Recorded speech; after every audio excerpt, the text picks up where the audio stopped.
My guest today began his career on Wall Street, and now he works in the kitchen. He's known for his philanthropy, his teaching, national television appearances, and of course, his cooking. Prior to becoming the executive chef at Sage and Bijou Garden Cafe, he owned his own business. And prior to that, he traveled the world learning cooking techniques from Michelin star chefs. Chef Chris Covelli, welcome. Thank you. I tell you, you are a man on the run. That's what they tell me. What are you running to, or are you running from something? No, I'm always running to education and experience of life. Now, you're originally a New Yorker. Yeah, can't change that. Where in New York? I was born and raised in Queens, New York. Okay. About 15 minutes outside of the city. Okay. And I alluded just a moment ago that you worked on Wall Street. Yeah, I did. I was a property casualty underwriter and then eventually insurance executive. I became a manager by the time I was 25. You're kind of an ambitious guy. Well, I don't think that people who let grass grow under their feet usually miss chances. I don't want to miss anything. When I leave this world, I want to know that my eyes have seen just about everything. Well, you're positive. No, absolutely, and you're certainly on your way to doing much of that. Your bucket list must be a mile long. Yeah, it is. My new bucket list is begins with being a little bit more spiritually internal and understanding myself better as a single man now. Yeah, yeah, and we'll get to that which you just alluded to in a moment, but I want to get back to working in New York and then making that transition to culinary school. How did that happen? Well, some people now know because of recent things that I not only worked in insurance, but I also have a little bit of a musical background. And so when I decided to change careers, because I had it, I went to musical engineering schools to look to see if I was going to do that. And then I looked at culinary schools because I always wanted my own restaurant. And the minute I walked into the French Culinary Institute, light bulb went off and said, this is where I belong. The music's going to take the back seat right now. Right. Well, there are vocations and avocations, right? Correct. And your love of food, your love of cooking, of having wanted to have a restaurant, where did that come from? My upbringing. My grandmother was a great cook. My mother's a good cook. My dad, barbecues outside in the backyard. My sisters were great cooks. The three boys are better cooks than the three girls, which is unusual, and I'm the youngest boy. And I used to do pasta with my grandmother, desserts with my mother at 5. Wow. And it just, for some reason, just stayed in there, and then just, like everything else in my life, came out. Yeah. and that did happen. Why Sarasota? I have two really good friends, lifelong friends, Richard White and David Mitchell. Richard I've known since I was 17. Wow. And Richard is, he's my father figure, my mentor, my wholehearted older brother father type thing. And David, who's his partner of 20 some odd years, is one of my best friends. Yeah. And Richard said, I'm getting older, just turned 80. He said, and this is going back in 2003. Okay. He said, I really would like people to be closer. And I said, I get it, because we lived in Provincetown together as well. So we lived in both. And so he said, I have a realtor coming over to talk to you. I'm like, he goes, I think you should think about having a place down here. And they're the reasons I bought a place in 2003 and then eventually moved here permanently in 2008. Not to mention Sarasota is just paradise. Well, it's a wonderful place, and people know that, I bought my house on my very first visit here. I was like, yeah. It's a no-brainer. It is a no-brainer. So, your late husband, Greg, died unexpectedly in 2020 of COVID. We both had it. You both had COVID at the same time, and you survived. And like so many people, I mean, they're talking now, a million plus people have lost their lives to COVID. And I know you've said that he was the love of your life, Oh, yeah. and you were just such a great team. How have you moved forward? How did you do that? Sharon, Kat, everybody at Sage. Wasn't easy at first because he died in my arms. Never apologize for happiness. Of course. He brought everything positive that I have inside out. He's here with me every day. Of course. Moving on's not easy. But he's here. He's part of me, so I get to experience that happiness, even though he's not physically here. Yeah. Moving on's not easy. I've had to be in therapy, of course, and go through a lot of stuff. And then you have the people around you, like yourself, and everybody around. So the day I started to feel like I was going to move forward was November 7th, 2021. I leased out Selby Gardens inside and out, and we did a celebration of life. And there were tons of people there. Oh, lovely. And when we got married, I sang our first dance to him, which was Time of Our Life by David Cook. He loved that song, and we watched David Cook win American Idol that year. So it was a really amazing transformation for us. And then he said, same thing, if anything ever happens, I'd like you to sing. A lot of people didn't know that I do. I used to sing professionally. And so I did a song called Angels by Robbie Williams, which is a very profound, heartfelt song. Oh, it's a beautiful song. And I think not only did I shock the people that never got to see me sing before, something came out that night. Just being there with our kids, our grandkids, all our friends. And there was somewhat of a transformation because like the song says, I'm loving angels instead. Yeah. That was kind of where I kind of crossed my own water, and I realized if he saw me like this, he'd be so aggravated, and he'd be like, Christopher, this is not you. Yeah. And he would give me that amazing, adorable twinkle eyes smile, and he'd come and hug me, and that was his way of handling me. That was it.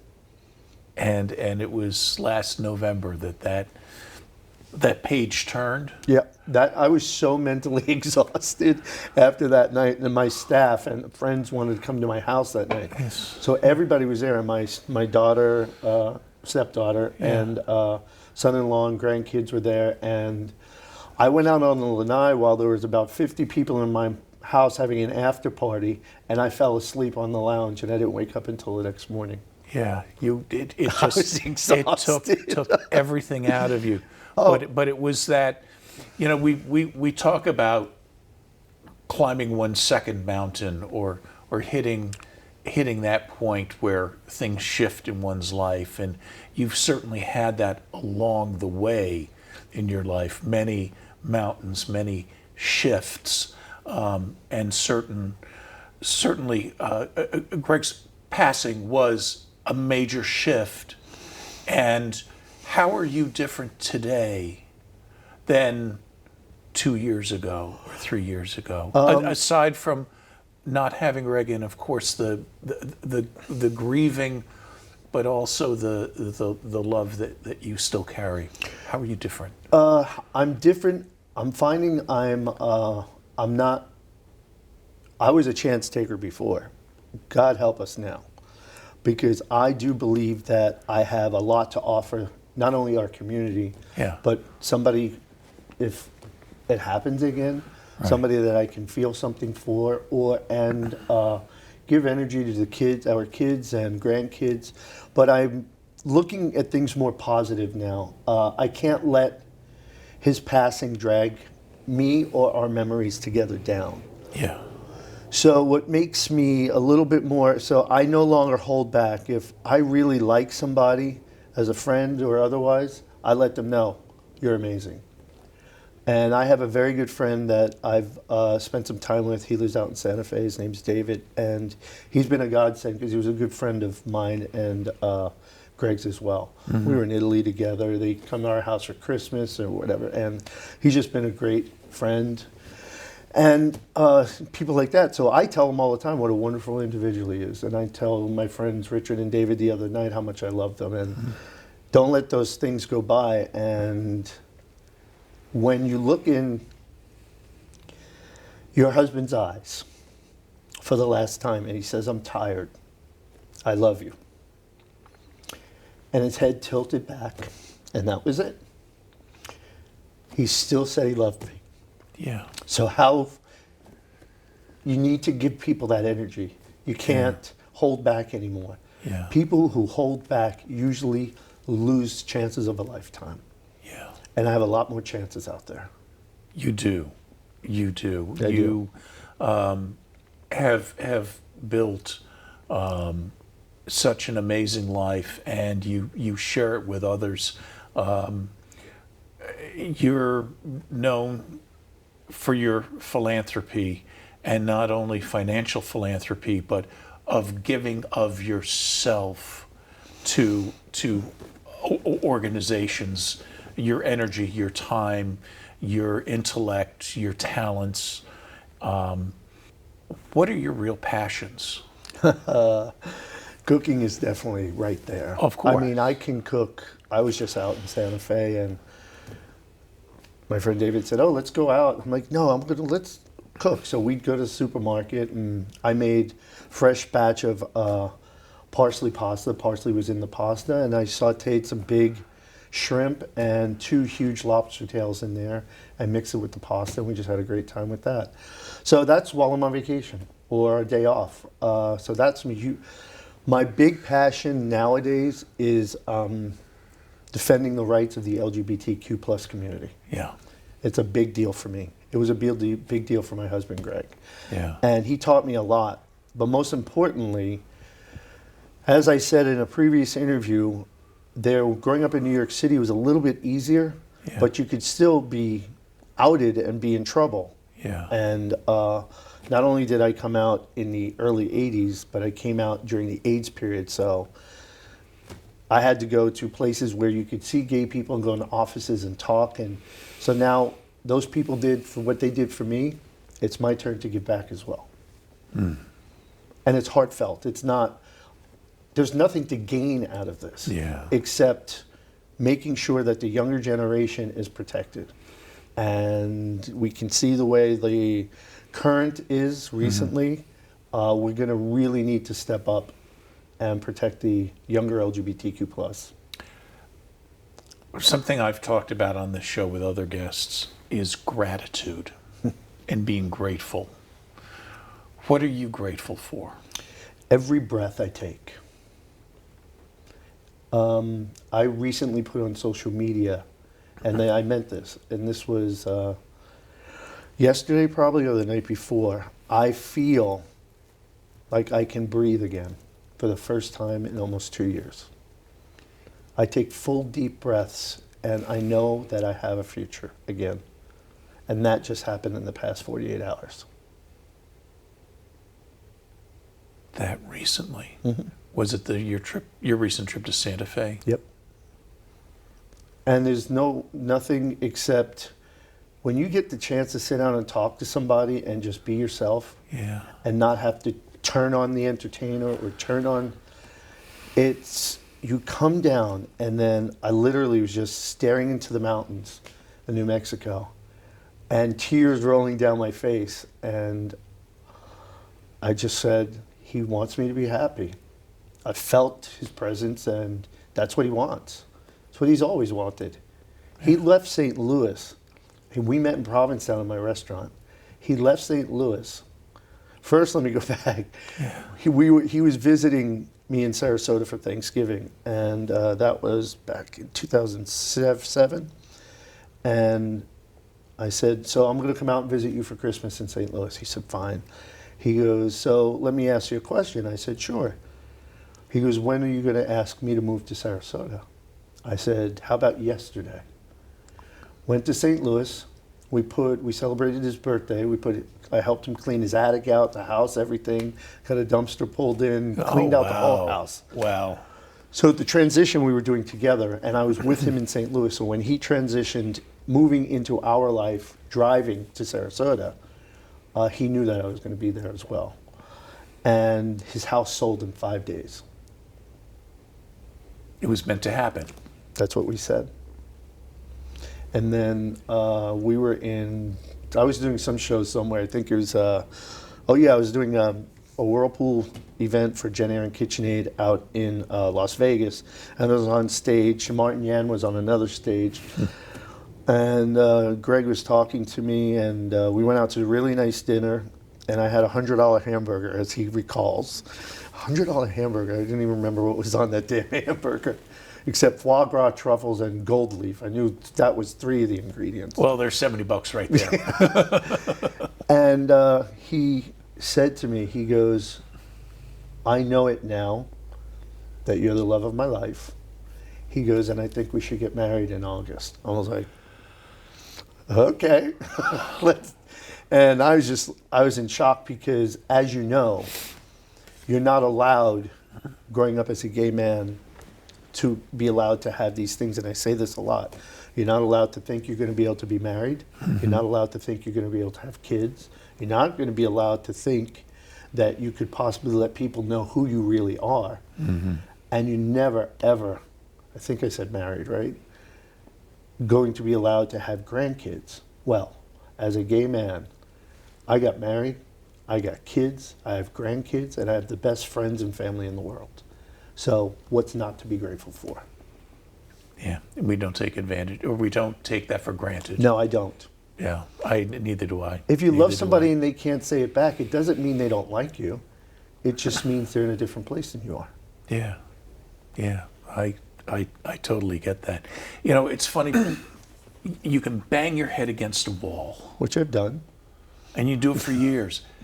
It's like, what's the definition of crazy? The person who keeps doing the same thing expecting different outcomes. You keep banging your head against the wall. But if you just pause and take a step back, you take that step back and look around, sometimes you'll see an open door. And I saw that open door, which was coming here. I saw that open door. And it was not only an open door. There was a red carpet. And there were big neon signs pointing at it. And if you can take those moments and take that pause to step back, and sometimes that you'll see the new door, you'll see that new opening, you'll see that opportunity. And I can't help but wonder, only because of the way my mind works, that while you were in Santa Fe, if maybe part of that looking out to the landscape, to the horizon, that you saw being able to move forward? I did. A lot of it had to do with a simple, casual embrace. Mm. When you get somebody and you know they have feelings for you and they care about you, whether it be friendship or otherwise, and they hug you and they say you're going to be fine. Yeah. That's a true friend. Yeah. And so I'm allowing myself to be fine. Good. We're going to take a quick pause and look for part 2 of this interview in just a moment. My conversation continues now with the one and only, the incomparable chef Chris Covelli. And thank you. Chris, we in part 1 we covered some pretty emotional stuff. Yep. So I'm going to start this half with, what do you find funny? Funny? Funny. Oh do you, my God. You laugh? I've seen you laugh. That's one of my... What makes you laugh? Just quirky, out of the ordinary comments people make. I mean, and some of them can be the most derogatory comments, and I'm intrigued by who is this individual and why do they have that, let's say in the restaurant industry, belittling approach instead of, somebody put some hard work into this plate. Yeah. Instead of just saying, I don't like it, take it off my table, stuff like that. Yeah. And because I'm quirky, I get the giggles and I start laughing, which is not good customer service, I can tell you. So it's stuff like that. My friends, I'll give you a perfect recently. My friend David out in Santa Fe, he has a really funny sense of humor, and he cracks me up all the time just by making comments. Sharon does the same thing, to observe their happiness, and that helps me too. Sure. But definitely quirky things. Watching TV sometimes can make you laugh. Watching the news is hysterical because these people are not intellectuals. A lot of them, that's very true. So I know you've been asked this before, but it hasn't been asked of you on this program. Okay. So you get home from work, you know where this is going. What do you make for yourself? You've got a day off. Are you going to be, what's a go-to for you at home that you just... You're gonna, most recently, got some peaches from a friend. So I made a homemade loaf of brioche. Baked the brioche, let that rise. I grilled the peaches and I reduced some balsamic vinegar with honey, molasses, and I gave myself about 4 ounces of pan-seared foie gras on top of the peaches inside the brioche. So that's kind of what I do when I'm by myself. No PB&Js? No, I don't eat peanut butter, although I like them. If somebody else makes it and offers, I'll eat it. But the quirky thing that I really go for are pigs in a blanket. Oh, I get that. Yeah, but what's not? What's not? But I can eat a whole box. That's not good. Yeah, I get that. I get that. Would you call that a guilty pleasure?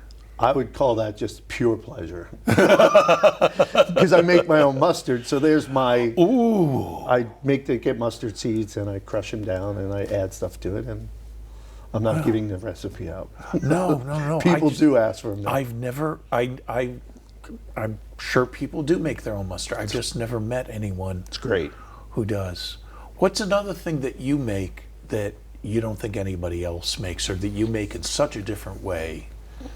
I think my sweet and savory gelatos that we do with our foie gras plates at Sage are one of the things that most people can't do because they don't have, not that they don't have the experience, but the travel. Well, I've lived in 7 different countries and I bring those flavors to the table.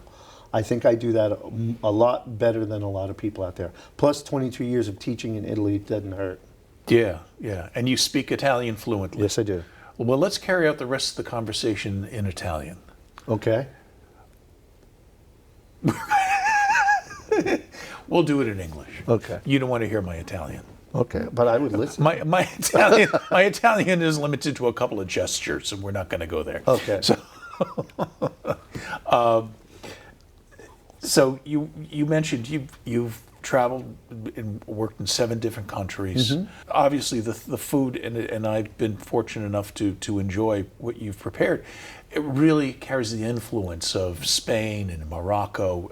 Come to the top of my list. France. Is there a particular cuisine that you are really, that you feel really connected to?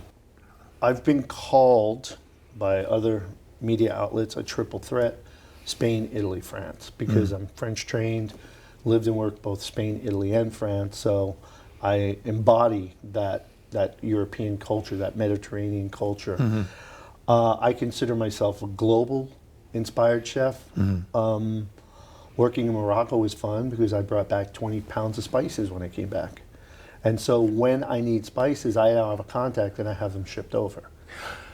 Okay, I got to interrupt here. 20 pounds of spices. You're coming back to the U.S., going through customs and immigration, and I'm sure you've told this story before, but tell it to me anyway. You vacuum seal it. It's still, because turmeric, curry, all that stuff. Still smells. They Sure. put in, what's this? There's fresh spice. It's dried. There's no issue bringing it in. Okay. So I had 4 or 5 pound bags of different spices. Favorite country? That's a tough one, but being I'll be going there in about 2 weeks, Spain. Top of your bucket list of countries you want to visit? Japan. I knew you were going to say that for some reason. Japan is the one of the few places I haven't been. Japan, India, and I really, really want to go to Korea. I love Korean food.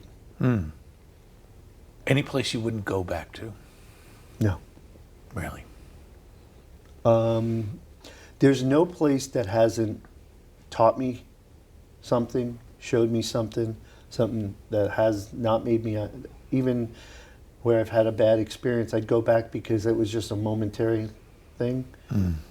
I would go anywhere, anytime, basically with anybody that likes to have good wine and is going to laugh with me.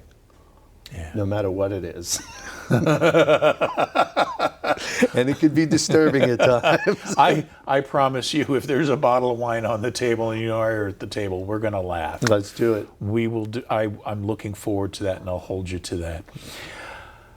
Chris, thank you so much. I know you're an incredibly It's my busy, pleasure.